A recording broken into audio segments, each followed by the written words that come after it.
యేసుక్రీస్తు వారి శక్తి కలిగిన నామంలో కూడి వచ్చిన ప్రతి ఒక్కరికి నా ప్రత్యేకమైన వందనాలు చెల్లిస్తున్నాను. దేవుని యొక్క మాటలో మన జీవితాలను సరిచూసుకుని ఆయన కోరుకున్న పద్ధతి ప్రకారం మనం కూడా జీవించడానికి ప్రయాసపడదాం. మనం నేర్చుకుంటున్నాం, శోధించబడడం పాపం కాదు, కానీ శోధనలో పడడం పాపమే. శోధించబడటానికి దేవుడు ప్రతిసారి పరీక్షిస్తూనే ఉంటాడు, కానీ ఆయా శోధనలు వచ్చేటప్పుడు తప్పించే మార్గాన్ని మనకిస్తూ ఉంటాడు. అది ప్రభు అనుగ్రహించిందైనా బుద్ధిహీనమైన పరిస్థితులను బట్టి తెచ్చుకున్నది అయినప్పటికీ కూడా అలాంటి పరిస్థితుల్లో దేవుని యొక్క మాట శోధించబడినటువంటి స్థితిని ఎలా దాక్కోవాలి, ఎలా తప్పించుకోవాలి అనేటువంటి విషయాలు ముందుగా మనం తెలుసుకోవటం ద్వారా అలాంటి పరిస్థితులు వచ్చినప్పుడు వాటిని మనం ఖచ్చితంగా గెలవగలుగుతాం.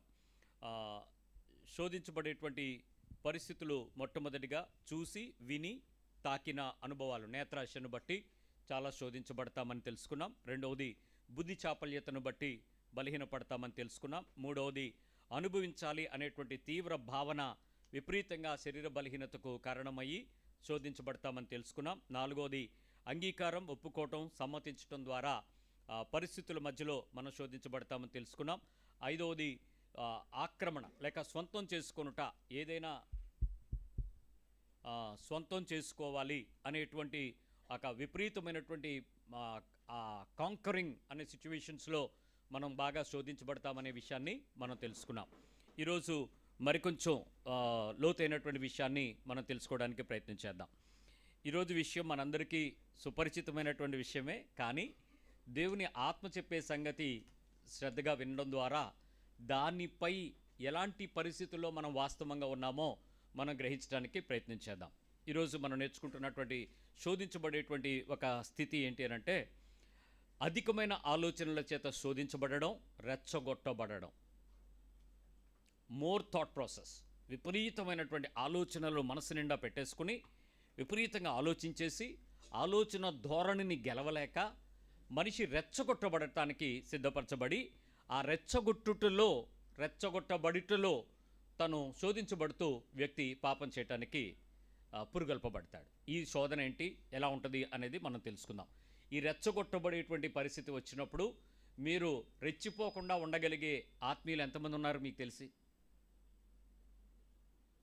ఏమండి, సిచ్యువేషన్ డిమాండ్ చేసినప్పుడు రెచ్చగొట్టబడే పరిస్థితులు నీ ముందు రెచ్చిపోతుంటే ఆత్మీయంగా, సమాధానంగా, శాంతిగా, సమన్వయంగా, ప్రశాంతంగా, సాత్వికంగా ఏమైనా వినపడుతుందా? అలాంటి సిచ్యువేషన్స్ వచ్చేటప్పుడు ఎంతమంది ఉన్నారు?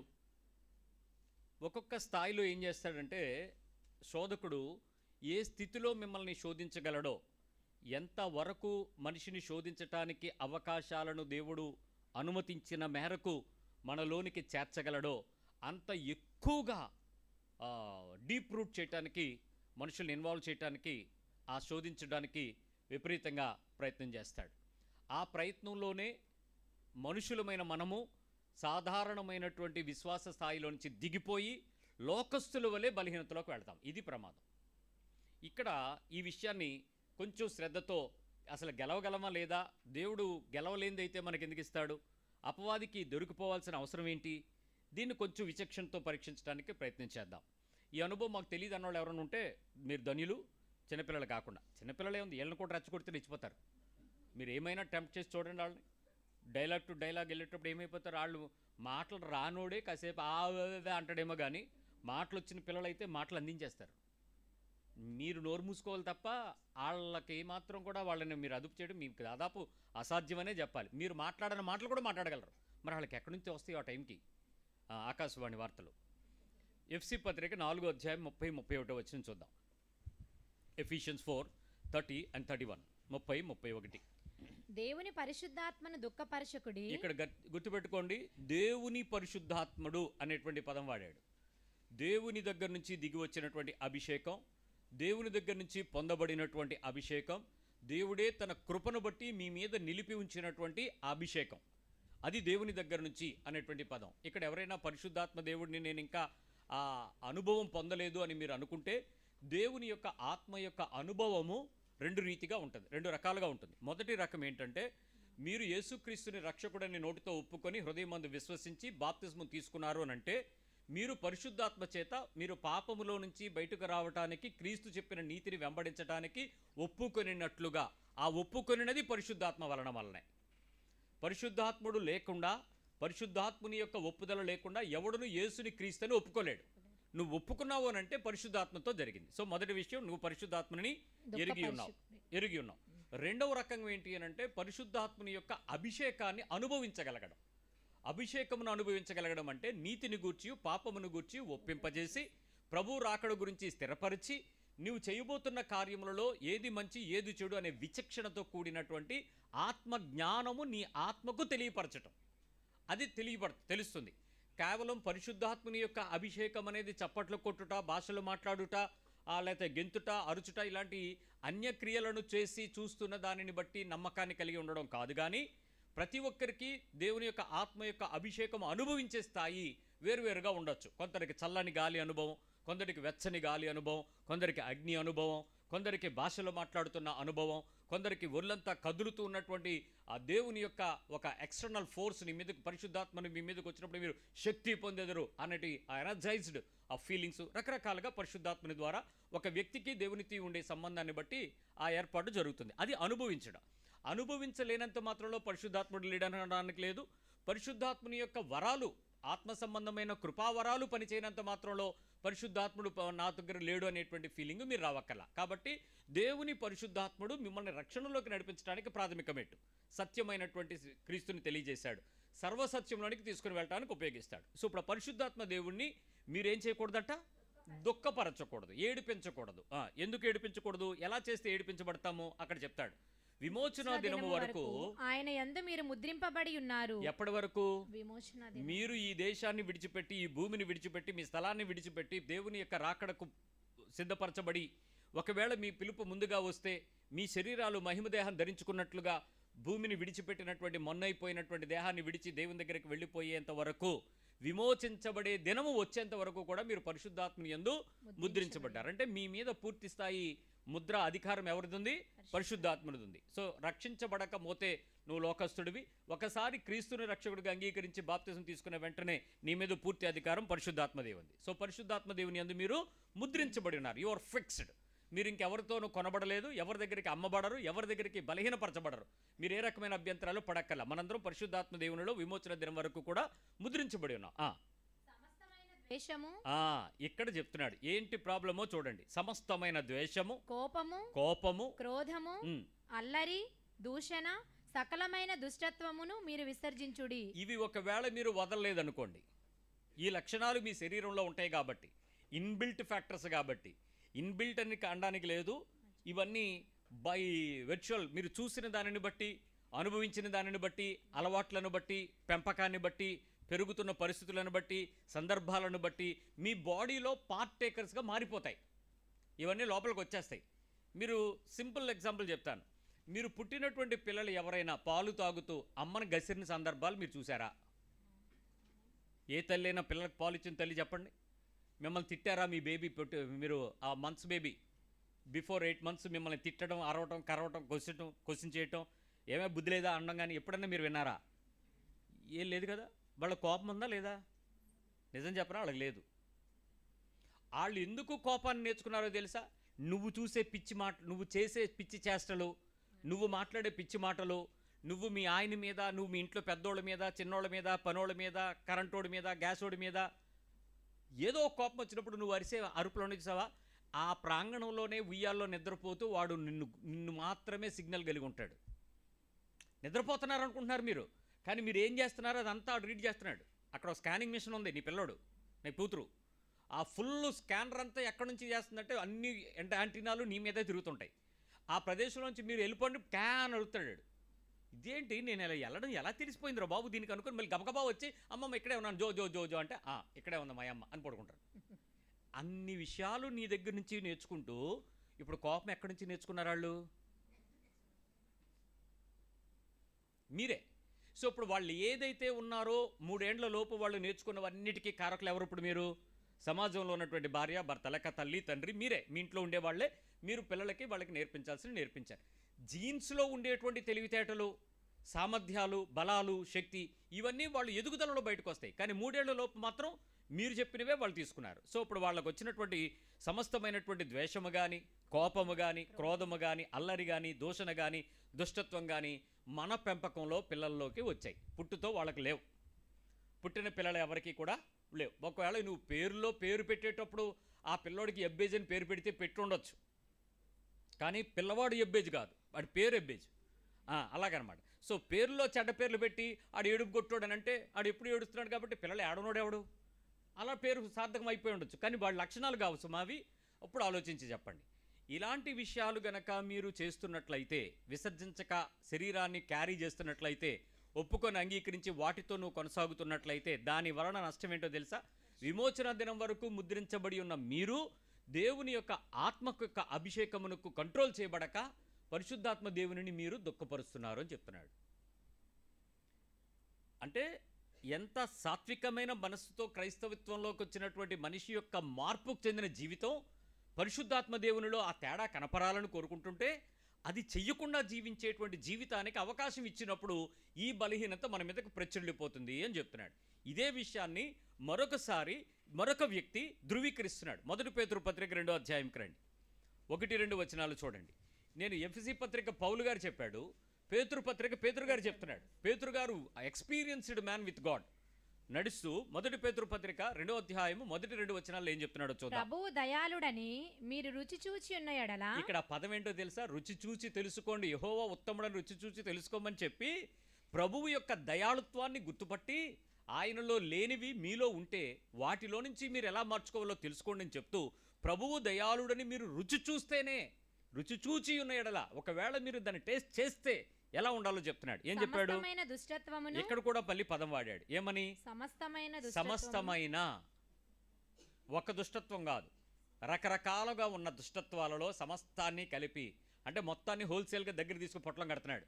దుష్టత్వాలన్నీ కలిపి సమస్తమైన దుష్టత్వం. 1 పేతురు పత్రిక 2వ అధ్యాయం 1-2 వచనాలు. సమస్తమైన దుష్టత్వము, మళ్ళీ సమస్తమైన కపటము, వేషధారణ, అసూయ, సమస్త దూషణ మాటలు మాని క్రొత్తగా జన్మించిన శిశువును పోలిన వారై. ఇక్కడ మళ్ళీ చక్కగా చెప్తున్న విషయం ఏంటో తెలుసా? మళ్ళీ ఎలా ఉన్నారంట? పుట్టిన పిల్లోడికి ఏమీ తెలియదని ఇందాక నేను చెప్తే మీరు నవ్వారు. ఇక్కడ ఆయన చెప్తున్నాడు, కొత్తగా పుట్టినోడికి ఏమీ తెలియదు, ఆడు చాలా పసిపిల్లోడు, నువ్వు నవ్వితే నవ్వుతాడు, నువ్వు కళ్ళుతో ఎర్ర చేస్తే ఆడు భయపడతాడు, నువ్వు లాలిస్తే లాలన పొందుతాడు, నువ్వు ఏడిస్తే పిల్లలు కూడా ఏడుస్తారు. మీరు ఎప్పుడైనా ఆ ఒక్కసారిగా పిల్లలతో మౌనంగా ఉండిపోండి, పిల్లలు బేరమని ఏడుస్తారు. ఏంటి, మా అమ్మ నాతో మాట్లాడట్లేదే, ఊసులు చెప్పట్లేదే, కళ్ళు నాతో మాట్లాడట్లేదే, స్వరం వినపట్లేదే అని విపరీతంగా బిక్కబట్టి ఏడుస్తారు. మీరు ఆ ప్రదేశంలో కనపడకపోండి, కాసేపు పసిపిల్లలు ఏమైపోతారు? అసలు ఎంత గొక్కబడతారు. వేల మంది తల్లుల చేతుల్లోకి వెళ్ళిన వానన్నది సొంత తల్లి దగ్గరికి రాగానే ఏమైపోద్ది? టక్కని ఏడుపాపేస్తుంది. ఎందుకు? కంఫర్ట్. పిల్లకి కళ్ళు కనపడకపోయినప్పుడు కూడా ఆ శరీరాన్ని తాకిన వెంటనే మా అమ్మగారి దగ్గర నేనున్నాను, ఆ ఒడిలో విన్న శబ్దం నేను ఇప్పుడు వింటున్నాను, ఆ కంఫర్ట్లోకి వచ్చేస్తుంది. సమస్తము మాని కొత్తగా పుట్టిన పిల్లల్లాగా మీరు మారాలి అని కోరుకుంటున్నాడు.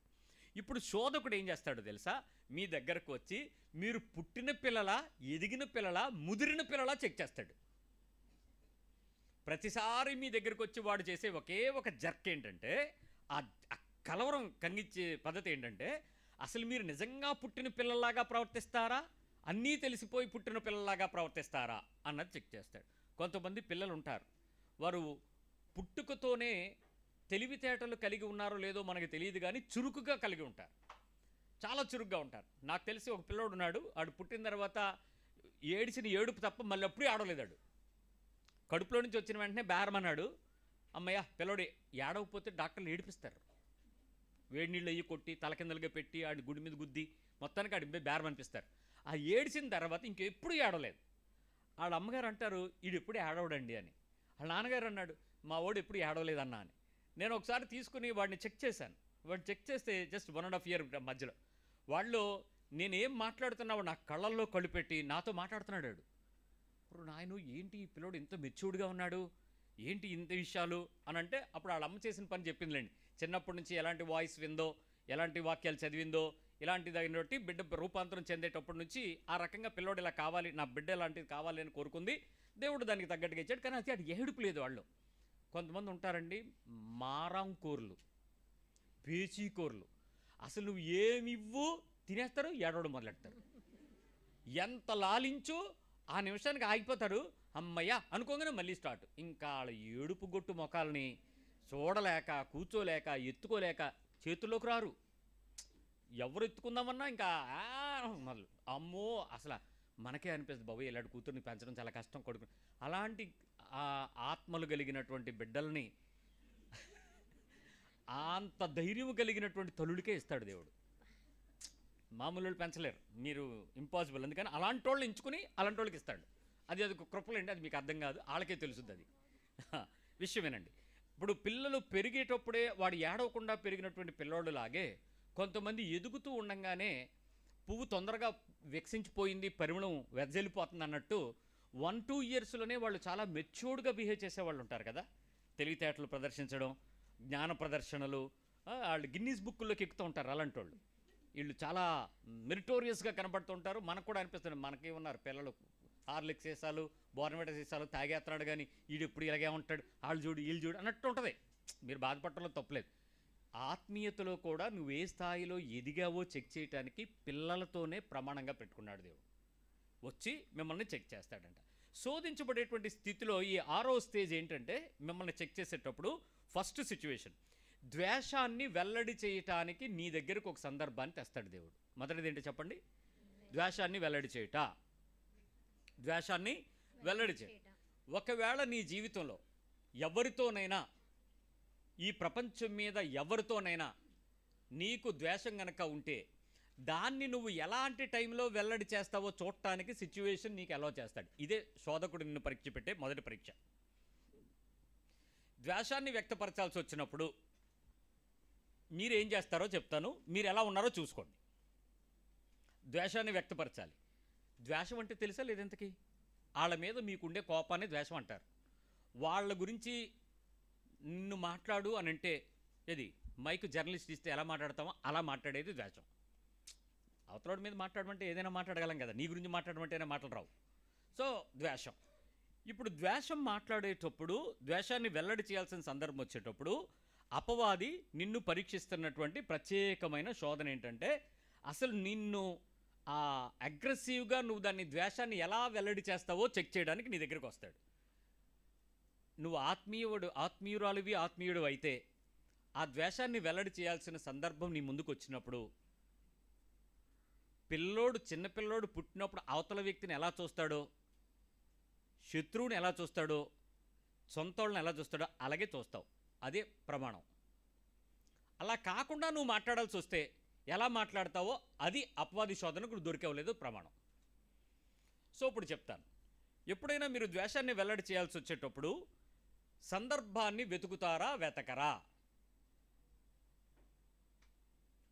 ఆ ద్వేషాన్ని వెల్లడి చేయాలి.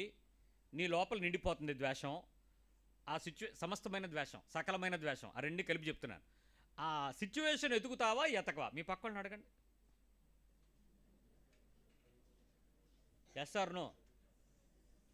సిచ్యువేషన్ ఎతుకుతారా, సందర్భం ఎతుకుతారా, వెతకరా? సో అపవాది నీ దగ్గరకు వచ్చి నిన్ను శోధించాలనుకునేటప్పుడు నిన్ను పెద్ద పాపం చేసావా లేదా అని చూడడు, నిన్ను టెంప్ట్ చేసి వదిలేస్తాడు. ఆ ద్వేషాన్ని వ్యక్తపరచడానికి ఆ మనిషి చేసిన సిచ్యువేషన్ నీ దగ్గర తెస్తే నువ్వేం చేస్తావో చూస్తాడు. సో ఫస్ట్ నువ్వేం చేస్తావు? ద్వేషానికి కావాల్సిన సందర్భాన్ని వెతుకుతావు. నెంబర్ 2, టైం కొరకు కనిపెడుతూ ఉంటావా లేదా? ఆల్రెడీ ద్వేషం లోపల ఉంది, ఇది ఎక్కడో దాగుంది, సంచుల్లో ఎక్కడెక్కడో, హృదయంలో, గదిలో ఉండొచ్చు, మనసులో, జ్ఞాపకాల్లో ఉండొచ్చు, ఎక్కడో చోట దాస్తావు. అది టైం కోసం కనిపెడతావా, కనిపెట్టలేదా? ఇప్పుడు సందర్భం వచ్చింది, టైం కోసం కనిపెడతావు లేదా?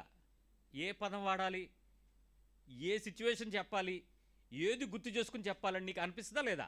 రైట్. నెంబర్ 3, మాటలన్నింటినీ కూర్చుకోవడానికి ట్రై చేస్తావా లేదా? ఆ టైంకి మాటలు టప్ వచ్చేస్తాయా లేదా గుర్తొస్తుంటాయా? ఆ టైంలో ఆడ అన్న మాట, విన్న మాట, అనుకున్న మాట, చెప్పిన మాట, చెప్పుడు మాట, అవన్నీ నీ లోపలికి వచ్చేస్తాయా లేదా? జ్ఞాపకాలు వస్తాయా లేదా? మాటలన్నీ కూర్చుకుంటారా లేదా? రెండోది, ఎవరైనా సిచ్యువేషన్లో ద్వేషాన్ని వ్యక్తపరిచేటప్పుడు నాకు మాట్లాడడం రాదు అన్నోళ్ళు ఎవడైనా ఒక్కడున్నాడు చెప్పండి. నాకు ఎలా మాట్లాడాలో రాదండి, వాళ్ళందరూ నా మీద తిరగబడినా నాకేటో మాట్లాడడం రాక అలాగే ఇనీసాననే ఒక్క సాత్వికురాలను చూసారా? సాత్వికుడిని కానీ ఒక్కళ్ళనైనా ఉన్నారా? ఉన్నారా? ఉన్నారా? ఉంటారా? ఎందుకుంటారు?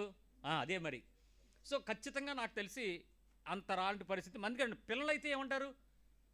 పసిపిల్లలైతే ఏం చేస్తారు? అప్పుడే పుట్టినంట. మళ్ళీ ఆ పదం కూడా చూడండి. అప్పుడే పుట్టిన పిల్లల్లాగంట. ఆడికి ఏమీ తెలియదు పాపం, బేరమండం తప్ప. అదే అలాగే వాళ్ళు అంటున్నా కూడా నువ్వే ఏడ్చేలాగుంటే ఒక రకం, అంతేగాని ఏడిపించేలాగుంటే అది ఇంకో రకం. సో మూడోది మాటలు కూర్చోవడం. నాలుగోది నీకు కావలసినటువంటి వారిని చేరుకోవడం కానీ చేర్చుకోవడం కానీ చేస్తూ ఉంటావు.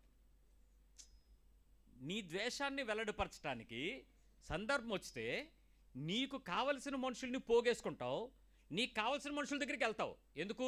వాళ్ళు నీకు వత్తాసు పలకాల. అవునుదినా, నేను ఉన్నాను, నేను చూశాను, నేను విన్నాను, అప్పుడు జరిగింది. ఇంకా అప్పుడు నీకేమవుతుంది? బలం వచ్చేస్తుంది, ఏనుగుల బలం. వాళ్ళ దగ్గరికి నువ్వు ఎందుకు వెళ్ళావు? వాళ్ళని ఎందుకు చేరుకున్నావు? వాళ్ళని ఎందుకు చేర్చుకున్నావు? అప్పటి వరకు వాళ్ళు శత్రువైనా పర్వాలే, నీ కొంచెం వత్తాసు పలికితే కదవుదినా, నేను మిమ్మల్ని ఏదో అనుకున్నాను కానీ మీరు నిజంగా మంచోళ్ళు. అప్పుడు మంచోళ్ళా? ఎలా నీకు మిత్రువు అయ్యాడు? నువ్వు చేరుకుంటావు, నువ్వు చేర్చుకుంటావు, నువ్వు అడాప్ట్ చేసుకుంటావు, వాళ్ళందరినీ దగ్గర తెచ్చుకోవడం నీకు అవసరం. నీకు అక్కడ ఆ టైంలో శోధకుడు నిన్ను శోధిస్తున్నాడనే విషయం నీకు బుర్రకెక్కదో. వాడు నన్ను టెంప్ట్ చేస్తున్నాడు, ఈ టైంలో నేను జాగ్రత్తగా ఉండాలి, నేను క్రీస్తు సంబంధిని, పరిశుద్ధాత్మను దుఃఖపరుస్తున్నాను, నేను ముద్రించబడి ఉన్నవాడను, నేను శిశువుగా కొత్తగా పుట్టిన వ్యక్తిగా మారాలి, క్రీస్తునందు నేను నూతన సృష్టి, పాత శరీర స్వభావం చచ్చిపోయింది, ఇప్పుడు నేను ఇలా ప్రవర్తించకూడదు. ఎంతపాటి జ్ఞానం ఆ గొడవ టైంలో ఉంటుందా? అసలు రానిస్తాడా వాడు? ఒకటే గుర్తుపెడతాడు. ఆ టైంకి నీకు ఉండేటువంటి టెంప్టేషన్ అంతా ఇదే. ఈ వాక్యం చాలా శ్రద్ధగా వినండి, ఎందుకంటే మీలో ఈ బలహీనతలు మీరు గెలవకుండా రేపటి దినం పరలోకంలో కనపడదాం అనుకుంటే నేను ఎందుకు తీర్చడం. నా 5వ విషయం చెప్తున్నా. గతాన్ని, క్షమించలేని తనాన్ని కొంచెం యాడ్ చేసుకుంటారు, కలుపుకుంటారు. గతం గుర్తొస్తుంది. అప్పుడు అల్లప్పుడు ఎప్పుడు దేవుని దగ్గర అయితే నిన్న అనేది లేదు, రేపే ఉంది. వర్తమానము రేపే ఉంటాయి దేవుడితో. కానీ నీకొక్కదానికే సాతాను కదా నువ్వు. అందుకని సాతానికి ఎప్పుడు గతం, అప్పుడు నువ్వు ఇలా చేసావు, నువ్వు అప్పుడు ఇలాంటి పాపం చేసావు, అప్పుడు ఇలాంటి పరిస్థితి. ఎప్పుడూ కూడా వాడు గతంలోకి వెళ్ళి నిన్ను శోధించేవాడు శోధకుడు అవుతాడు. యేసు ప్రభు ఎప్పుడూ కూడా మీ గతంతో ఆయనకి సంబంధం లేదు. వర్తమానంలో పరిశుద్ధంగా ఉండాలని కోరుకుంటాడు, భవిష్యత్తులో చింత లేకుండా విశ్వాసంగా పెరగాలని కోరుకుంటాడు, అంతే. సాతానుగాడు మాత్రం ప్రతిసారి నీ పాత పాపాన్ని, గతాన్ని కెలికి దాన్ని తీసుకొచ్చి, దాన్ని చూపించి, దాన్ని గుర్తు చేసి, దాని వలన నువ్వు పొందిన నష్టాన్ని చూపించి, నీ జీవితంలో దాని సుఖాన్ని నీకు చూపించడానికి ప్రయత్నం చేస్తాడు. అదొక అడ్వర్టైజ్మెంట్ అనమాట, నువ్వు మోసపోవడానికి. చాలా జాగ్రత్త. ఇప్పుడు గతాన్ని, క్షమించలేని తనాన్ని కూడా కలుపుకుంటూ ఉంటావు. ఏమండి, వాడు ఒకవేళ శోధకుడు నిన్ను ద్వేషించమనే పరిస్థితి, ద్వేషించాల్సిన సిచ్యువేషన్ నీ దగ్గర తీసుకొచ్చి పెట్టాడు అనుకోండి, నువ్వు రెచ్చిపోవడం నీకు ఎవరు చెప్పాడు? ఎవరు చెప్పారు? ఎవరు రెచ్చగొడుతున్నారు? దేవుని ఆత్మ రెచ్చగొడద్దా? మరి ఏ ఆత్మ రెచ్చగొడుతుంది? నీ ఆత్మ, ఆ ఆత్మ, అదే దురాత్మ నీ ఆత్మని ఆవేశించి అప్పుడు నీ శరీరాన్ని ఏం చేస్తాడు? వాడు క్షమించలేని తనాన్ని తీసుకొస్తాడు. నీ లోపలికి ఆ గతాన్ని తీసుకొచ్చి క్షమించలేని తనాన్ని నింపేసి, ఆ టైంలో నువ్వు ద్వేషాన్ని వ్యక్తపరిచేటప్పుడు ఎంత ఆవేశంగా మాట్లాడతావో తెలుసా? అందుకేనే నేను నమ్మకూడదు. అవునా? ఇప్పుడు నువ్వు నమ్ముతున్నావు, నువ్వు గతం గురించి ఎందుకు మాట్లాడుతున్నావు? అప్పుడు ఏం జరిగిందో అంటే నేను ఎంతమంది చెప్పినా నేను పట్టించుకోకపోవడమే నా తప్పైంది అంటే, నీ గతంలోకి వెళ్ళిపోయి వాళ్ళు చేసిన విషయాలన్నీ గుర్తు తెచ్చేసుకుని, ఎంత జ్ఞాపక శక్తి అండి. మత్తయి సువార్త 4వ వచనం అంటే ఎక్కడ ఉంటుంది అని అడుగుతారు. ఈ కంటతా పెట్టాల్సింది వాక్యం, కానీ కంటతా వచ్చింది గొడవ. ఎంత మెమరీయో మనకి. అవన్నీ గుర్తు తెచ్చుకొని వాటి మీద గతంతో భరించాలి. ఇప్పుడు 6వ విషయం ఏం చేస్తారో తెలుసా? అసహనాన్ని భరించలేకుండా కొత్త దాన్ని కలుపుకుంటాడు. ద్వేషాన్ని వ్యక్తపరిచేటప్పుడు అసహనం వస్తుంది, చాలా అనీజీగా ఫీల్ అవుతామండి. ఆ వ్యక్తిని ఆ టైంలో నువ్వు చూడడం ప్రపంచంలో నువ్వు చేసిన మొదటి తప్పులాగా ఫీల్ అవుతావు. అదే మొదటి తప్పు అన్నట్టు. నీ నోట్లో నోరు పెట్టని చూడు. అవునా?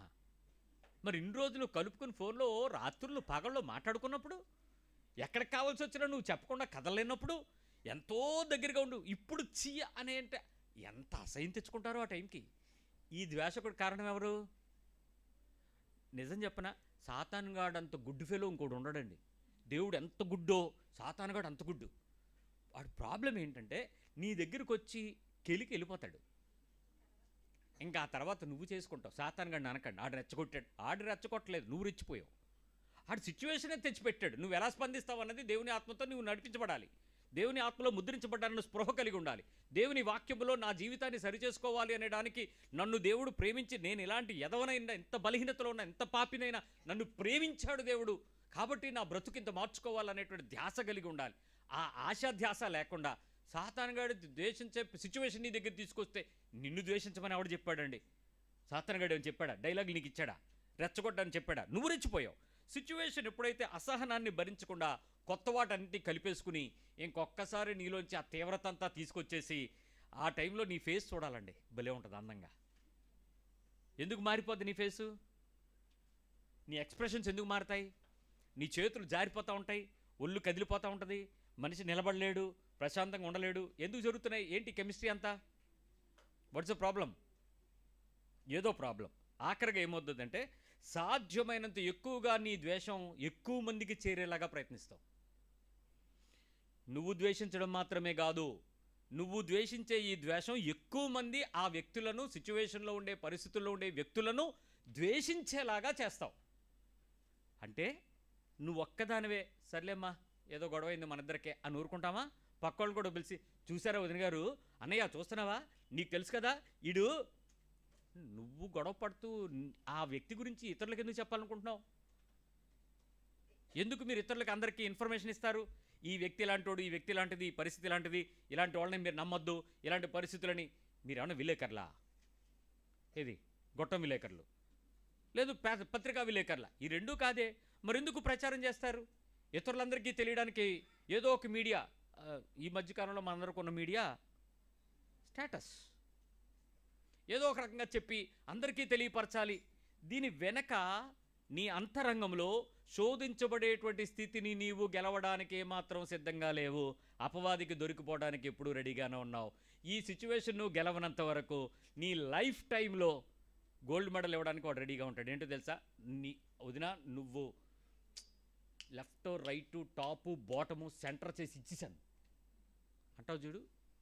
మరి మనతో పెట్టుకుంటే ఎవడ బతుకుతాడన్నా అంటావు చూడు. ఇంకా మన దగ్గర రావడం ఆడిని బతకనిస్తానా అని గర్వపడ్డావు చూడు. గెలిచారండి. మీ పక్క వాళ్ళు చెప్పండి, మీరు గెలిచారని. మీరు గెలిచారు. శోధకుడు ఓడిపోయాడు, అపవాది ఓడిపోయాడు, మీరు గెలిచారు. మరి యేసు ప్రభు ఏమయ్యాడు? ఇప్పుడు దేవుడి గురించి ఎందుకు మాట్లాడుతున్నారు? మాట్లాడకండి. ఆ సిచ్యువేషన్లో ఎవడైనా దేవుడు దెయ్యం అన్నవారికి ఏమంటాం మీరు? హాయ్ దేవుడి గురించి మాట్లాడుకో, మన ఇద్దరం దెబ్బలాడుకుందాం, మన ఇద్దరం దెబ్బలాడుకుందాం, దేవుడు ఎందుకు మధ్యలో అన్నావా లేదా? యేసు ప్రభు ఏమంటాడు? నువ్వు పసిపిల్లోడు అంటాడు, నువ్వు కొత్తగా పుట్టిందని అంటాడు. నిన్ను చూస్తూ ఆయనేమో కళ్ళల్లో కళ్ళు పెట్టి అమాయకంగా చూస్తూ ఉంటాడు సిలువ మీద నుంచి. నువ్వేమో కాసేపు కళ్ళు మూసుకో, మేము దెబ్బలాడుకున్న తర్వాత మాట్లాడదాం, రాత్రి ఫ్యామిలీ ప్రేయర్లు పిలుస్తాను, నిన్ను బయటికెళ్ళి గుమ్మం బయట ఉండు, తర్వాత మాట్లాడుకుందాం, భోజనం గీజనం రాత్రి టేబుల్ దగ్గర చూసుకుందాం, బయట అవుట్ అవుట్, మేము దెబ్బలాడుకోవాలి ఫస్ట్. ఎందుకు శోధించటానికి నువ్వు ప్రేరేపించబడ్డావు? ఇప్పుడు చెప్పండి, శోధకుడు నీ దగ్గరికి వచ్చి నిన్ను శోధించే పరిస్థితుల్లో నిన్ను ఒకవేళ ద్వేషాన్ని వెల్లడి చేయమంటే గెలిచేవాళ్ళు ఎంతమంది ఉన్నారు? నీ గుండె మీద చేసుకుని చెప్పు, నువ్వు గెలుస్తావు లేదో? ద్వేషించే సిచ్యువేషన్ నీ ముందు పెడితే వాళ్ళని ద్వేషిస్తావా, ప్రేమిస్తావా? నీకు కాంట్రవర్స్, నీకు దాని తాలూకా కాంట్రాస్ట్ చెప్తాను వినండి. యేసు ప్రభువు ఎదురుగా ఉన్నాడు, ఆయన ద్వేషించే పాపము చేసిన వ్యక్తి ఎదురుగా ఉంది. ఇప్పుడు ఆయన ద్వేషిస్తాడా, ప్రేమిస్తాడా చెప్పండి? ఆయన పాపాన్ని ద్వేషిస్తాడు, పాపిని ప్రేమిస్తాడు, పాపాన్ని ద్వేషిస్తాడు. కానీ పాపం చేసిన వ్యక్తి ఎదురుగా వచ్చి నుంచుంది, ఏం చేస్తాడు ఆయన?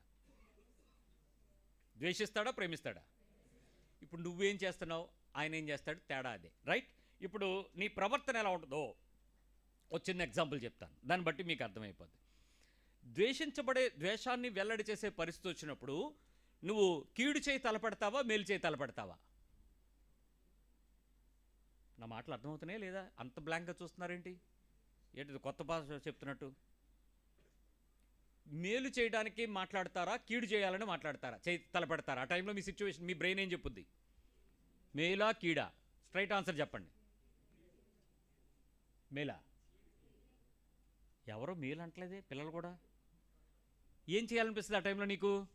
నెంబర్ 1 నీ ప్రవర్తన కీడు. 2 విపరీతమైనటువంటి దుష్టాత్మను ప్రేరేపిస్తావా, దీవెన ఆత్మను ప్రేరేపిస్తావా?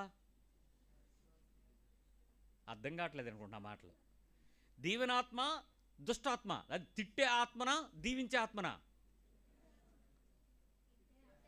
తిట్లే వస్తాయా? ఏ స్కూల్ మీది? ఏ యూనివర్సిటీ డిగ్రీ డిప్లొమా తెచ్చుకున్నారు తిట్లలో? మరి ఎవరు నేర్పారు మీకు తిట్లు? ఆ టైంలో వరవడి ఎలా ఉంటుంది చెప్పండి? స్పెల్లింగ్ మిస్టేక్స్ రావు. దన్నవర్రా మీకు ఏ టీచర్ నేర్పిందో డాక్టర్ని. కానీ అసలు ఆ తిట్లకు కూడా చాలా ప్రభావవంతంగా, శక్తివంతంగా, సమర్థవంతంగా, స్పెల్లో మిస్టేక్ జరగకుండా, కోపంలో కూడా తప్పు చేయకుండా మాట్లాడగలిగేవి తిట్లే. మీరు నేర్చుకున్న డిక్షనరీ అయినా మిస్టేక్ అవుతుందేమో కానీ తిట్లుకి ఏ డిక్షనరీ ఉండదు. కానీ మీరు ప్రభావవంతమైన పదాలు వాడతారండి తిట్లు కోపం వచ్చినప్పుడు. కానీ కోపం వచ్చినప్పుడు ఎవరైనా రికార్డ్ చేసి ఆ తర్వాత మీకు వినిపిస్తే ఉంటుందర్రా ఆ మధ్య, నువ్వు ఇలా అన్నావు, నువ్వు ఇలా ఉన్నావు, నువ్వు ఇలా చేసావు అని చూపిస్తే, ఎప్పుడు మళ్ళీ వెంటనే చూపిస్తే బాబు నువ్వు అయిపోతావు కౌంటరు. ఆ టైంలో గట్రా చూపించకండి. మీరు జీవితంలో మళ్ళీ మీరు ఆ ముఖం చూడడానికి అవ్వదు, అంత ద్వేషం వచ్చేస్తుంది. ప్రశాంతంగా ఉండి ఆత్మ సమాధానం కుమ్మరించబడి పొంగి పొర్లిపోద్దు గిన్నె అంటారు చూడండి, ఆ టైంలో చూపించండి ప్రేమలో. ఏంటి చిచి నేను ఇలా ఉన్నానా? ఒకవేళ పశ్చాత్తాపం వస్తే వస్తుంది, లేకపోతే ఇంకోసారి బెస్ట్గా తిట్టాలని నిర్ణయమైనా వస్తుంది. ద్వేషకుడు ఆ అపవాదికి చోటిస్తే ఏం జరుగుద్దో నువ్వు అర్థం చేసుకో. నెంబర్ 3, దూషణాత్మకు నువ్వు ప్రేరేపించుకున్న తరువాత నీలో నుంచి వచ్చేటువంటి 4 రకాలైనటువంటి ప్రభావవంతమైనటువంటి, శక్తివంతమైనటువంటి విశ్లేషణలు వస్తాయి. ఆ 4 ఏంటో తెలుసా? మొదటి తిట్లు, రెండోది చెడ్డ మాటలు, మూడోది ప్రేలాపన, వాగుడు అనమాట, ప్రేలాపన, నాలుగోది ఆవేశం. ఈ 4 బయటకు వస్తాయి ఎప్పుడు? నీ ప్రవర్తన బయటకు వచ్చినప్పుడు. ఏ టైంలో? అవతల వ్యక్తి నిన్ను ద్వేషించడానికి కావాల్సిన సిచ్యువేషన్ ఎదురుగా పెట్టినప్పుడు, వచ్చినప్పుడు, సందర్భంలో నేను దేవుని తాలూకా మనిషిని అని పూర్తిగా మర్చిపోయి, బాప్తిస్మము మర్చిపోయి, నీ బర్త్డే మర్చిపోయి, నీ దేవుడు దీవించిన వాగ్దాన కార్డులు పక్కకు పెట్టేసి, నీ ప్రేయర్ స్పిరిట్ పక్కకెళ్ళిపోయి కొత్త స్పిరిట్ని తెచ్చేసి ఈ 4 తిట్లు, చెడ్డ మాటలు, ప్రేలాపన, ఆవేశాలు, ఈ 4 నాకు తెలియదు అని వాళ్ళు ఎవరైనా చేయేస్తండి? మళ్ళీ గుర్తురాలేదా? చెప్పనా మళ్ళీ? తిట్లు తెలుసా లేదా? Very good. చెడ్డ మాటలు తెలుసా లేదా? ఆ టైంలో చెడ్డ మాటలు మాట్లాడతాం. బూతు మాటలు కాదు ఇవి, చెడ్డ మాటలు. తర్వాత కొంచెం ప్రేలాపన మాట్లాడతారు. ఎందుకు అలా పేలిపోతున్నావు, ఎందుకు అలా రాలిపోతున్నావు అంటాను చూసావా? ఆ డైలాగు పట్ పట్ పట్ పట్ పట్ పట్ సేమటప్పకాయలు పేలుతున్నట్టు పేలుతాయి. ఎందుకు? ఆ లెంత్ మాటలు మాట్లాడు. ఆ టైంలో ఆవేశం కూడా ఎలా ఉంటుంది? నాకు నవ్వు వస్తుంది. ఆ ఫేస్లో ఆ టైంలో మీరు ఎలా ఊగిపోతుంటారు? కంట్రోల్ ఉంటుందా మీకు మీ మీద?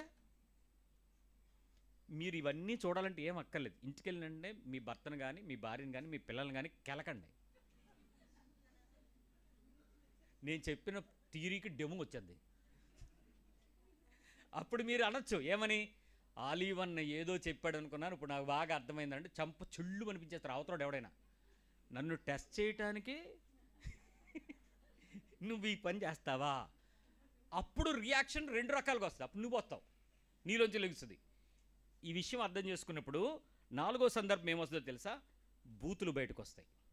బ్యాడ్ ఫిల్తీ లాంగ్వేజ్, అప్పుడు వస్తుంది బూతులు. తరువాత అవతల మనిషిని ద్వేషించాల్సిన సందర్భం కాబట్టి ప్రేమ పుడద్దా, అసహ్యత పుడద్దా? అసహించు.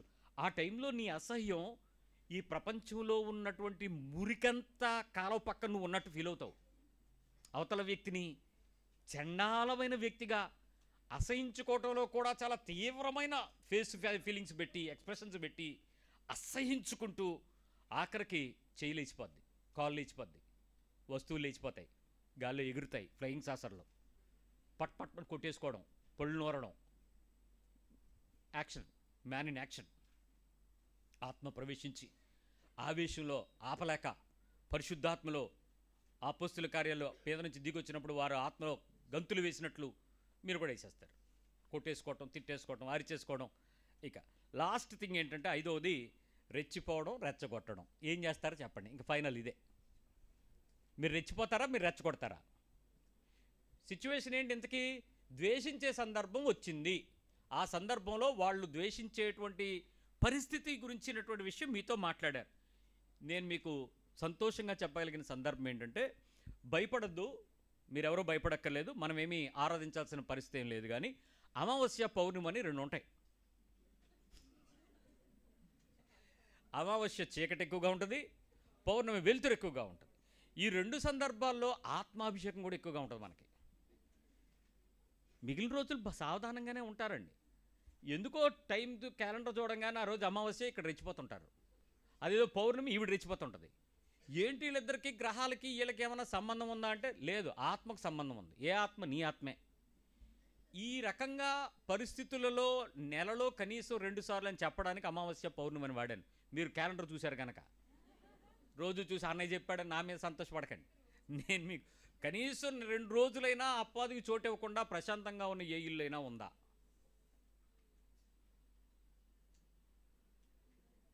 మీరందరూ పక్కెళ్ళిపోతే పిల్లలు నా దగ్గరకు వచ్చి ముద్దురిట్టేసుకుంటారు నన్ను. అన్నయ్య ఎంత రియల్గా మా ఇంట్లో జరుగుతున్న తీవ్రత గురించి మీరు మాట్లాడుతున్నారా అన్నట్టు. ఎందుకు ద్వేషకుడికి అవకాశం ఇస్తున్నారు? బైబిల్ ఏం చెప్పింది? మీరు చదివిన ఎఫ్సి పత్రికలో సమస్తమైనటువంటి ద్వేషము అవన్నీ మానవని చెప్పాడు కదా, విసర్జించమని చెప్పాడు కదా, వదిలేయమని తెలుసు కదా, మరి ఎందుకు వదలలేకపోతున్నారు? ప్రాబ్లం ఏంటంటే మీరు వదిలేయటం మీకు ఇష్టమే, కానీ మిమ్మల్ని వదలనివ్వకుండా ఉంచడం వాడికి ఇష్టం లేదు. మిమ్మల్ని లైవ్లీగా ఉంచాలి.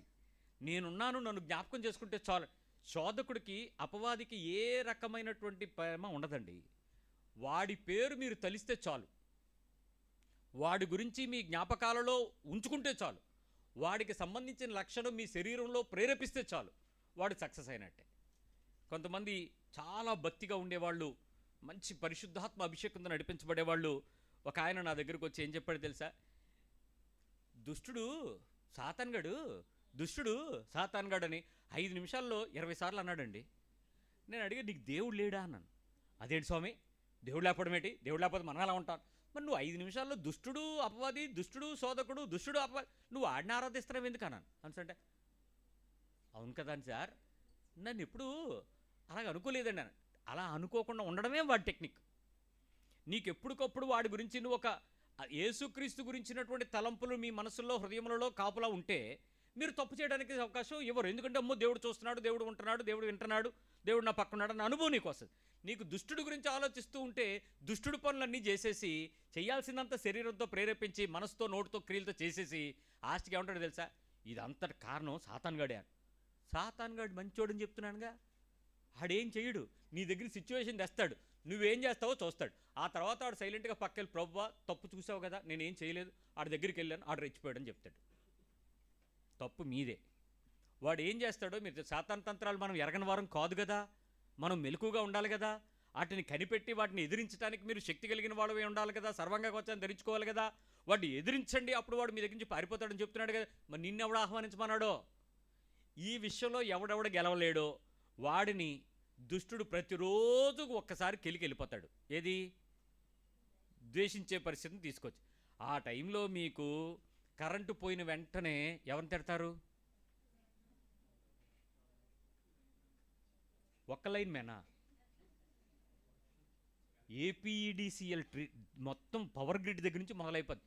ఈ కరెంటు దొంగనాకు వచ్చిన వాళ్ళు, గ్యాస్ పోయింది అనుకోండి, Indian gas, call gas, Bharat gas, ఇంకేదో గ్యాసు, ఆ గ్యాస్లో అందరూ తిట్టేస్తారు. ఆ టైంలో కరెంటు పోవాలి. ఇలాంటి సందర్భాల్లో మీ హృదయాల్లో మీకు ద్వేషించడానికి ఆ సందర్భం ఎవడు గుర్తు చేశాడు చెప్పండి? అసలు ఆడు ఏమన్నా తిట్టమని చెప్పాడా మిమ్మల్ని? మీరు ఎందుకు తిట్టారు? ఎందుకు ద్వేషిస్తున్నారు? ఈ ప్రపంచంలో మీకు ఎంతమంది ద్వేషకులు ఉంటారా? మీ మనస్సు మారి రూపాంతరం కదా చెందాలి. ఆత్మీయత ఏది?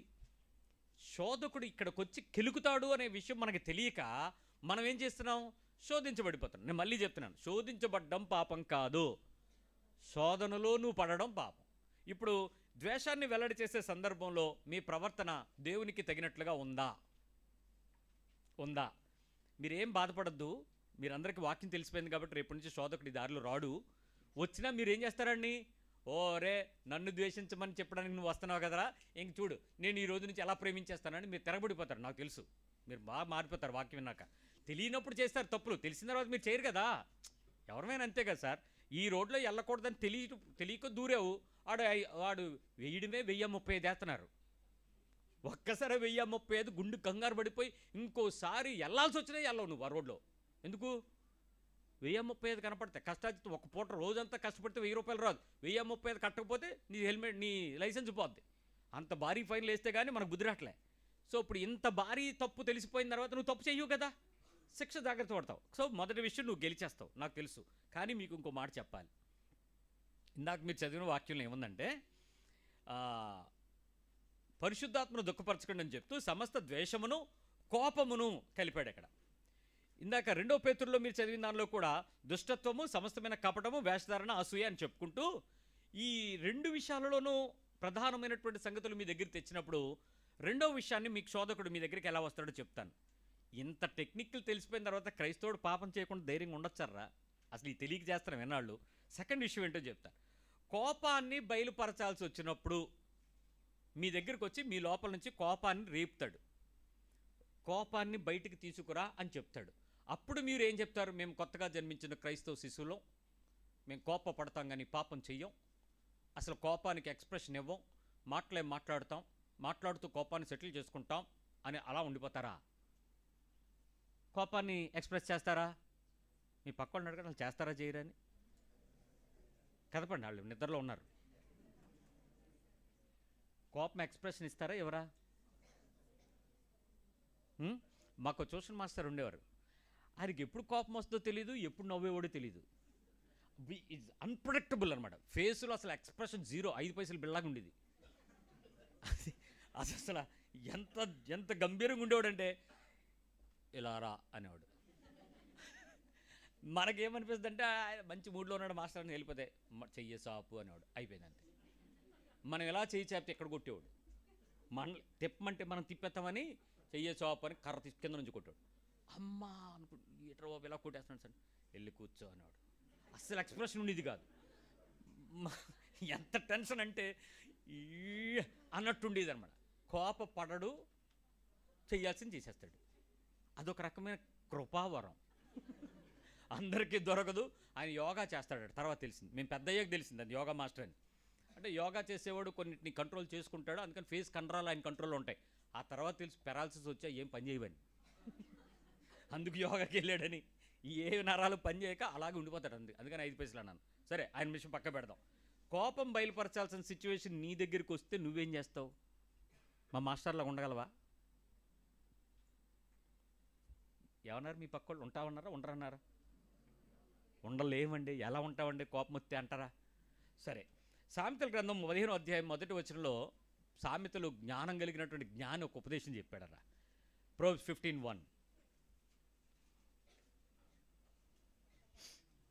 15:1 మృదువైన మాట క్రోధమును చల్లార్చును. అంటే మెత్తటి చక్కటి సాఫ్ట్గా మాట్లాడితే కోపాన్ని ఏమైపోతుంది? చల్లార్చు, కూల్ చేసేస్తుంది. నొప్పించు మాట కోపమును రేపును. కోపం రేపాలంటే మనం మెల్లిగా మృదువుగా మాట్లాడాల్సిందా, నొప్పించేలాగా మాట్లాడాలా? నిజం చెప్తాను వినండి, మీకు కోపాన్ని వ్యక్తపరచాల్సిన సందర్భం వస్తే మృదువైన మాట వస్తుందా? అసలు ఏం మాట వస్తుంది మీరు అప్పుడు? ఇప్పుడు నీ కోపాన్ని వెల్లడి చేయటానికి నువ్వు నొప్పించే మాట మాట్లాడడం ద్వారా అవతల వాడు ఏమైనా మృదువైన మాట మాట్లాడతాడా? పోనే అప్పుడు అవతలవాడు ఏం మాట్లాడతాడు? నీ మాట ఎంత గట్టిగా నొచ్చుకుంటే ఆడంత నొచ్చుకున్న మాట బయటకు మాట్లాడతాడు. మనం మాట్లాడాల్సినటువంటి తీవ్రత కూడా తగలాలనే మాట్లాడతాం, కానీ తగలకూడదని మాట్లాడతామా? గురి చూసి కొడతాం కదా డైలాగు. సో మాట్లాడండి. రెండో విషయం 27:4 ఏం చెప్తుంది సామెతలు? Proverbs 27:4 27వ అధ్యాయం 4వ వచనం. క్రోధము క్రూరమైనది, చాలా క్రూరమైందటండి క్రోధము. కోపం ఏంటి? వరద వలె పొర్లునది. ఎలాగా? వరద వలె పొర్లునది. వరదగా వచ్చి వరదను ఆపగలిగినోడు ఎవడున్నాడా? ఆ మధ్య సింగనగర్ అంతా విజయవాడ అంతా మునిగిపోయింది, వరద కొట్టుకొచ్చేసింది. ఎవడన్నా ఆపగలిగాడా? ఆ తర్వాత బస్తాలు పులిహోర పొట్లాలు, అంతేగాని వరద వచ్చిందంటే ఎవడ ఆపలే. కోపం వస్తే కూడా ఏమవుద్దంట? దాన్ని ఆపలేమండి. ఎలా వస్తుందని చెప్పాడు ఎగ్జాంపుల్? వరదలాగా వచ్చేస్తుందండి. అంటే ఒక్కసారి ఎంతో పెద్ద ప్రవాహం కట్టులు దించుకొని ఒక్కసారి ఆ గట్లు దాటిపోయి తెగ్గొట్టుకొని బయటకు వచ్చి ముంచుకుని వెళ్ళిపోద్ది అనమాట. ఒక్కడనా అందరినీనా? సో కోపానికి వరదకి తేల్చాడంటే కోపం ఒక మనిషికి వచ్చినా చాలామంది ఎఫెక్ట్ అవుతారని అర్థం. దీన్ని బట్టి అర్థం చేసుకుందాం. ఇప్పుడు కోపాన్ని బయలుపరచాల్సినటువంటి పరిస్థితి నీ దగ్గరికి వస్తే ప్రసంగి గ్రంథం 7:9 గుర్తొచ్చేవాళ్ళు ఎంతమంది ఉన్నారో చూద్దాం. ఎక్లీషియాస్టిక్ 7:9. ఆత్రపడి కోపపడవద్దు. కోపానికి మళ్ళీ ముందు ఒకటి డిగ్రీ పెట్టాడండి. ఏమని? ఆత్రపడి. ఆతురపడి గబగబ గబగబా ఎప్పుడెప్పుడా వెళ్ళిపోదాం అన్నట్టు కోపపడకూడదంట. ఆతురపడి కోపపడవద్దు. బుద్ధిహీనుల అంతరింద్రియములే అందు కోపము సుఖ నివాసము చేయును. ఏం చేస్తుందంట? కోపం ఎక్కడ ఉంటుందంట? బుద్ధి లేనోళ్ళు, బుద్ధిహీనులు, బుద్ధి లేనిటువంటి వారి విషయాలలో, అంతరేంద్రియాలలో, అంటే బయటకు కనపడకుండా అంతరేంద్రియాలలో సుఖ నివాసం చేస్తుందంటండి. చాలా కంఫర్ట్గా హ్యాపీగా ఉంటుందంట. ఎవరి దగ్గర కోపం? బుద్ధి లేని వాళ్ళ దగ్గర. అది బయటికి ఎప్పుడు వస్తుందో కూడా తెలియదు, ఎలా వస్తుందో కూడా తెలియదు. కానీ బైబిల్ చెప్తున్న ఆతురపడి దాన్ని మాత్రం దాన్ని బయటికి తేకు. అది బుద్ధి లేనివాడు అయిపోతావు. నువ్వు ఎంత బుద్ధి కలిగినవాడు అయినా కోపపడడానికి ఒక సందర్భం ఉంది, కోపపడే పద్ధతి ఒకటి ఉంది, కోపానికి కారణం వెతకాల్సిన సందర్భం ఉంది, కోపం పడాలా వద్దా అనే విచక్షణ కలిగి పనిచేయాల్సిన వివేచన ఉంది. ఇవన్నీ లేకుండా నువ్వు బుద్ధి లేకుండా ఇష్టం వచ్చినట్టు రెచ్చిపోతానంటే మాత్రం కుదరదన్నాడు. సో ఇప్పుడు చెప్దాం. ఇప్పుడు బుద్ధిహీనుల అంతరేంద్రులు ఎందుకు కోపం ఏం చేస్తుందంట?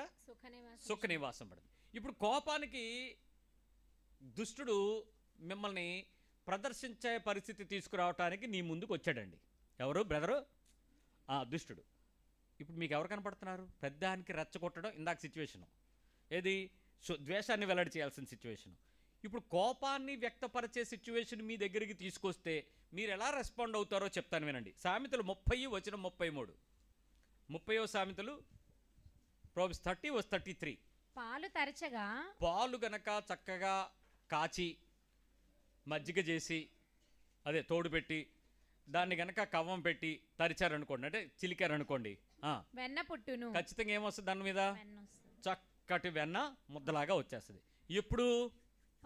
దాన్ని బాగా గెలకొడితే, బాగా చిలికితే, బాగా దాన్ని తరిస్తే చేస్తే దాని నుంచి వెన్న బయటకు వస్తుంది. అయితే ముక్కు పిండగా రక్తము వచ్చును. ముక్కు గట్టిగా పిండిస్తారు అనుకోండి, ఏమవుద్ది?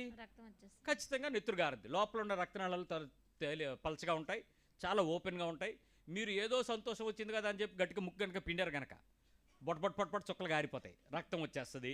కోపము రేపగా, రేపితే ఏమొస్తుందంట? కలహము పుట్టును, గొడవ వస్తుందంట. అంటే కోపాన్ని రేపే పరిస్థితి. 3 మంచి ఉదాహరణలు అండి. ఒకటి పాలు అంతరేంద్రియంలో దాగి ఉండి కనపడక, పాలల్లో వెన్న ఉందంటే ఎవడన్నా నమ్ముతాడా? కానీ దానికి కొంచెం చిన్న ప్రాసెస్ చేస్తే దానిలోంచి బయటకు వస్తుంది. ముక్కు లోపల రక్తం ఉందా? గాలి వెళ్తుందా? ముక్కులో నుంచి మనం బయటికి చీముడు వస్తుంది, రక్తం రాదు.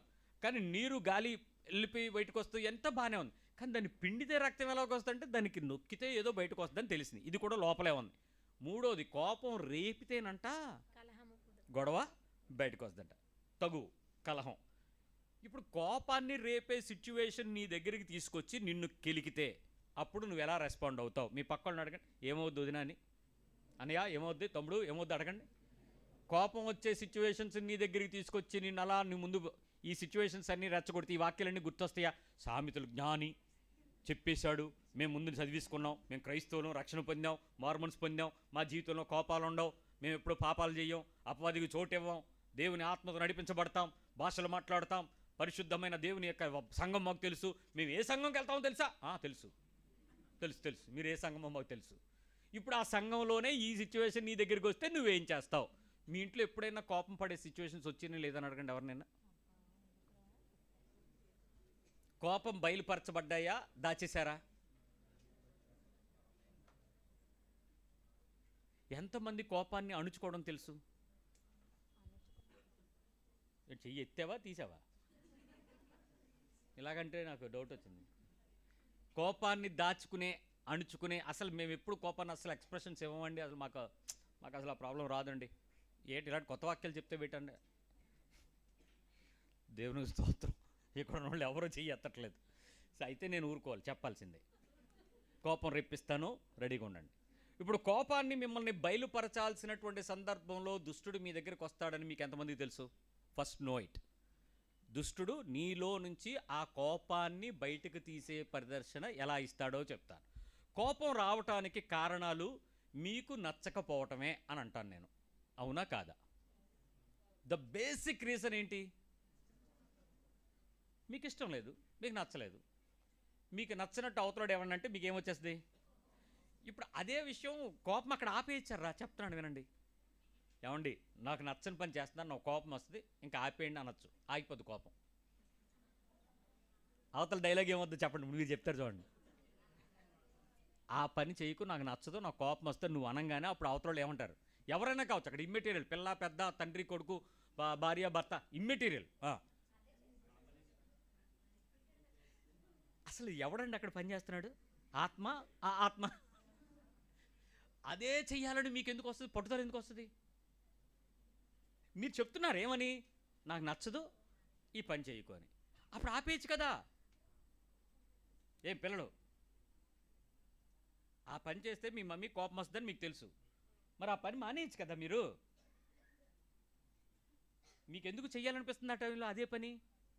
ఎరా వద్దు వద్దు దెబ్బలు పడతాయని అమ్మ చెప్పింది అనుకో, మానేస్తావా? అలా చూసి హే హే అంటే తొడేలమంటది ఈపు మీద. అది నా రెండు నాకు ఇచ్చేయి, ఆ తర్వాత నేను ఆనందిస్తా. ఎందుకండి ఆ ఆనందం? ఇప్పుడు అల్లరికి కర్త ఎవరు?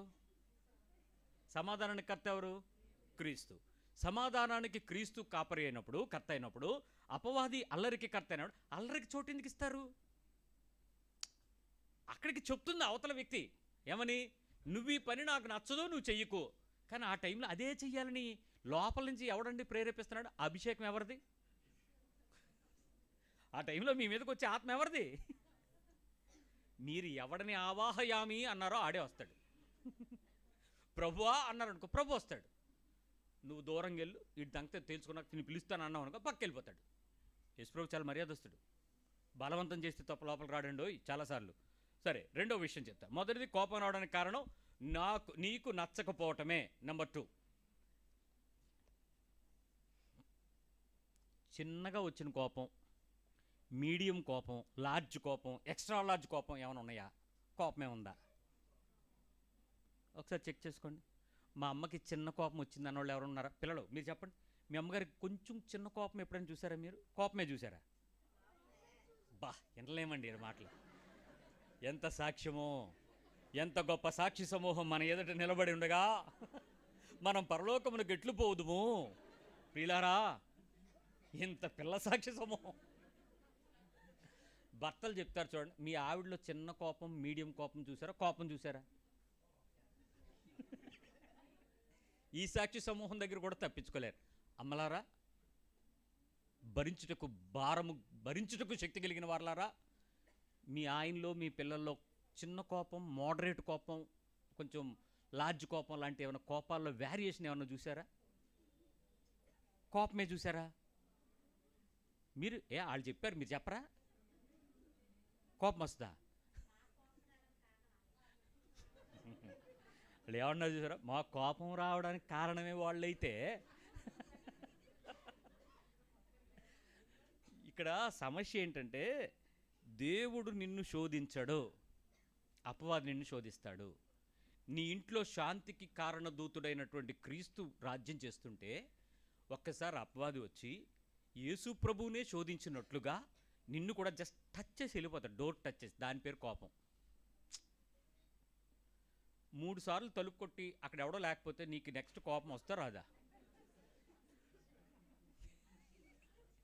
అక్కడ తలుపు కొట్టి వెళ్ళిపోతున్నారు, ఎవడో కనపట్లేదు. 4వసారి మీ ఆయన ఉన్నాడు అక్కడ.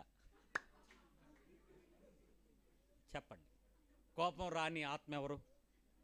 4వసారి తలుపు తీయగానే నువ్వు నీ కోపాన్ని 3 సార్లు కలిపి 4వసారి ఎవరి మీద కొక్కుతావు?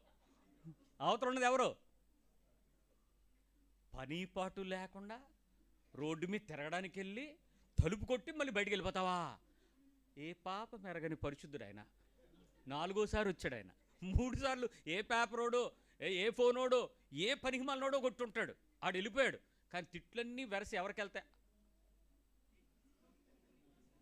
ఈ రెప్పలు వేసుకుంటూ నోరు తెరిచి ఏం తిడుతుంది, ఎందుకు తిడుతుంది, ఏమైంది ఇవిడికి, ఇప్పుడు బాగానే ఉంది కదా, నేను ఇప్పుడే వచ్చాను కదా.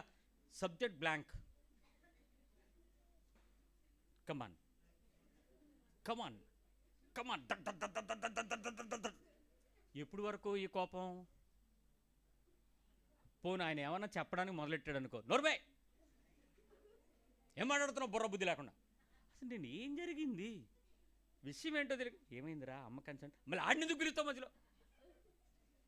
ఇప్పుడు చిన్న, మీడియం, పెద్ద ఇలాంటివి ఎప్పుడు ఎందుకు వస్తుందో నీకు తెలియదు, కానీ కోపాన్ని వ్యక్తపరిచే సిచ్యువేషన్లు నిన్ను దేవుని ఆత్మ కన్నా దురాత్మ నిన్ను బాగా హ్యాండిల్ చేయగలుగుతున్నాడు, చూసుకో.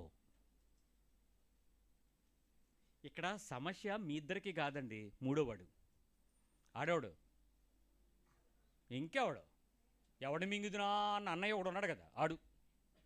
3 నేను చెప్పే పదాలు మీకు తెలుసో లేదో ఫస్ట్ ఎవరికి ఇస్తారో మీరు చెప్పండి. నెంబర్ 1, రేపుకోవడం, అనుకోవడం, రెచ్చిపోవడం. ఫస్ట్ ఎవరు? రేపుకోవడం, అనుకోవడం, రెచ్చిపోవడం. రేపుకోవడం అంటే ఏంటి? నీకు ఇప్పుడు కోపం వచ్చేటప్పుడు దీనికి కారణాలు ఎక్కడ ఉంటాయి, స్విచ్లు ఎక్కడ ఉంటాయి. అది నెల క్రితం కావచ్చు, 6 నెలల క్రితం కావచ్చు, 10 సంవత్సరాల క్రితం కూడా కావచ్చు.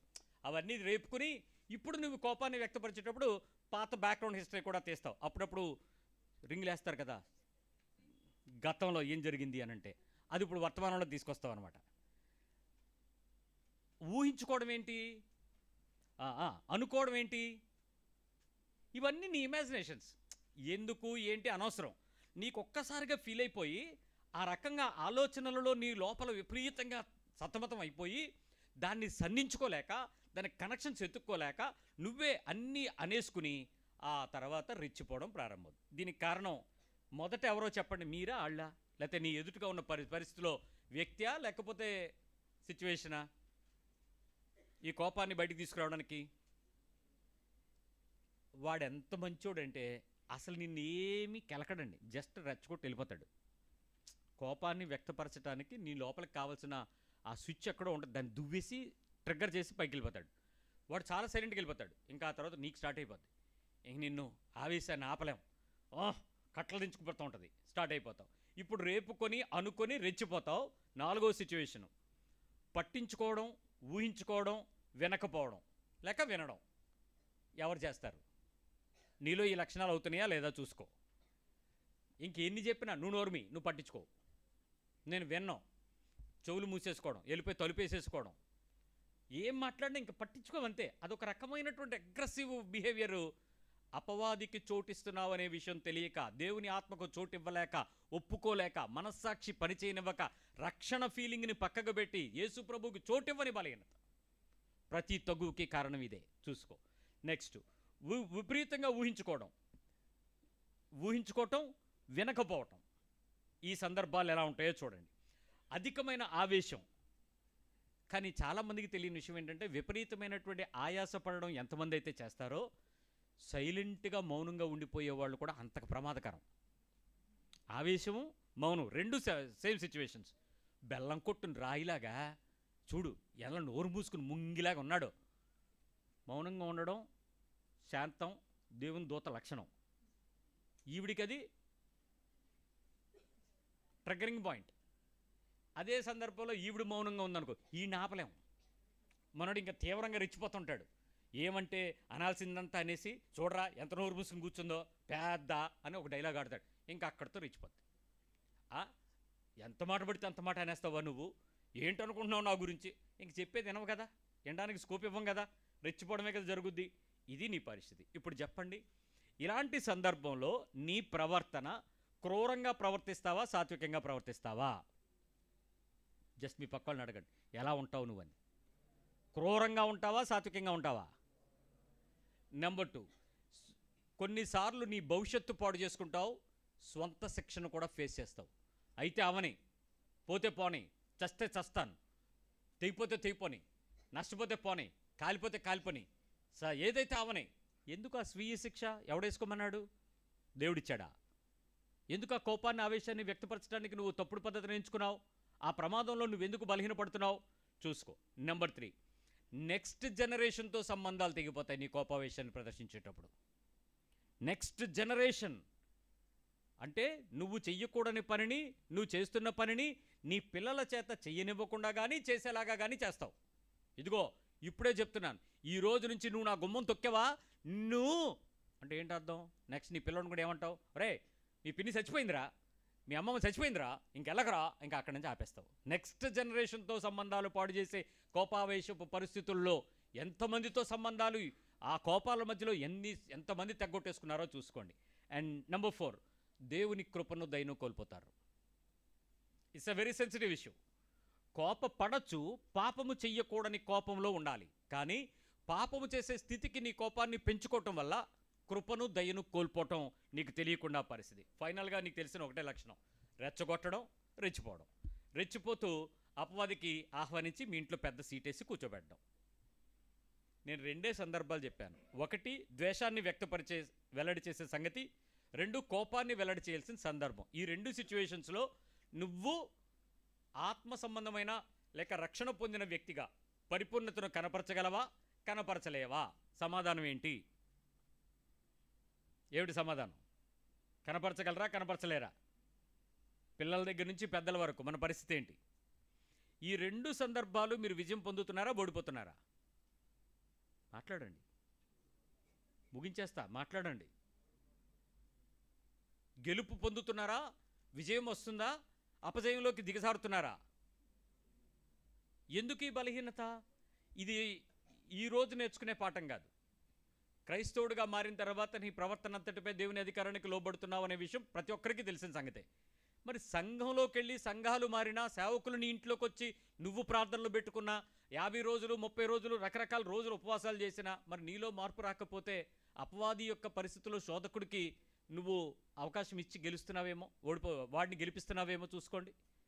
సో ఆత్మీయత ఎప్పటికీ కూడా నువ్వు ఓడిపోవడానికి కాదు, నువ్వు నీ క్రీస్తుని గెలిపించడానికి, నేను క్రీస్తులో ఉన్నదానిని ఉన్నవాడనని రుజువు చేయటానికి. 2 సందర్భాలు చెప్పాను. మరికొన్ని సందర్భాలు మళ్ళీ విందాం. ఈ 2 సందర్భాలు ఈ వారం అంతా పరీక్షలు వస్తాయి. ఈ వారంలో ప్రతి పరీక్షలో మిమ్మల్ని ద్వేషించే సందర్భం వచ్చినా, కోపాన్ని వ్యక్తపరిచే సందర్భం వచ్చినా, నువ్వు విన్న వాక్యానికి తగినట్లుగా ప్రవర్తించి గెలిచావా, అపవాది ఓడిపోయి సిగ్గుపడి నీ కొరకు దేవుడు సాక్ష్యం ఇచ్చేలాగా చేస్తాడు. యోబు దగ్గరికి వచ్చి ఇంటికి వెళ్ళాను, ఇంటి అందరి చుట్టూ కాపుదల ఉంది, నేను ఇంటికి వెళ్ళాను, ఈ ఇంట్లో దేవుని యొక్క ఆత్మ సంబంధం ఉంది, ఆత్మ సంబంధి వల్ల ఆ కోపాన్ని గెలిచారు, ఆ ద్వేషాన్ని గెలవగలిగింది అని చెప్పగలిగే స్థాయికి వస్తావా? లేక ఎప్పట్లాగే ప్రభువా నన్ను క్షమించని మళ్ళీ ప్రార్థన చేసుకుని మీ దగ్గరికి వస్తావో? వచ్చే వారం కనపడదాం, ప్రార్థన చేద్దాం.